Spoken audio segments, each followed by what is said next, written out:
আসসালামু আলাইকুম রহমতুল্লাহ বরকাতু। আপনারা জানেন আমরা দুবাই ভিজিট করার জন্য 4 দিন জন্য এসেছি এবং সেটা আসার জন্য আমরা একটা হোটেল রুম ভাড়া করেছি। ঠিক আছে, আজকে আপনাদেরকে দেখাবো আমরা কোন হোটেলে কোন রুমে উঠেছি, মোটামুটি আমরা কেমন রুমে উঠেছি। ঠিক আছে, সেই রুমটা আমি আপনাদেরকে এ টু জেড দেখাতে চেষ্টা করব।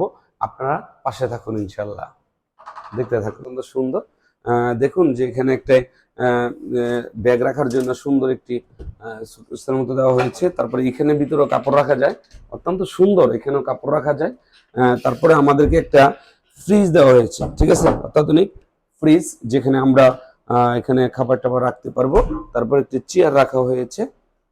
হ্যাঁ, আমি যদি আপনাদেরকে দেখাই, দেখুন যে অত্যন্ত সুন্দর আমাদের যে ওয়াশরুমটি রয়েছে, অত্যাধুনিক। হ্যাঁ, অত্যন্ত সুন্দর একটি অত্যাধুনিক ওয়াশরুম রয়েছে, যেটি আপনি আসলে আপনাদেরকে দেওয়া হবে। সাথে রয়েছে যে দেখুন যে দুটো বেড। হ্যাঁ, এখানে এখানে একটি বেড, এখানে একটি বেড, এখানে একটি বেড, দুটো বেড। আমি এবং আমিরুল স্যার দুজন আছেন, আমরা দুজনে, আমিরুল স্যার থাকেন এটাতে, আমি থাকি এটাতে।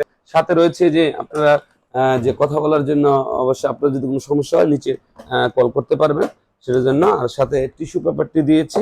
হ্যাঁ, আর আমাদের রাখার জন্য আরেকটি বক্স দিয়েছে। হ্যাঁ, আর বালিশগুলো অনেক সফট। হ্যাঁ, আর আরেকটি এখানে একটি চেয়ার, তারপরে হচ্ছে একটা টেবিল দেওয়া হয়েছে। হ্যাঁ, আর অত্যাধুনিক দেখুন এই যে রিমোট। হ্যাঁ, এটা হচ্ছে টিভির এবং টিভির রিমোট। আর একটি এসি রয়েছে। ঠিক আছে, আর একটি টিভি রয়েছে। ওকে, আমি আপনাদেরকে পুরো রুমটা দেখাই, অনেক সুন্দর। দেখুন আমি পুরো আপনাদেরকে সুন্দর করে দেখাতে চেষ্টা করছি, ইনশাল্লাহ। ঠিক আছে, অনেক সুন্দর, অনেক সুন্দর, যা বলার বাহিরে। ঠিক আছে, তো ধন্যবাদ সবাই যারা দেখছেন আমার ভিডিওটি। ভালো লাগলে লাইক কমেন্ট শেয়ার করবেন। আসসালামু আলাইকুম রহমতুল্লাহ বারাকাতুহু।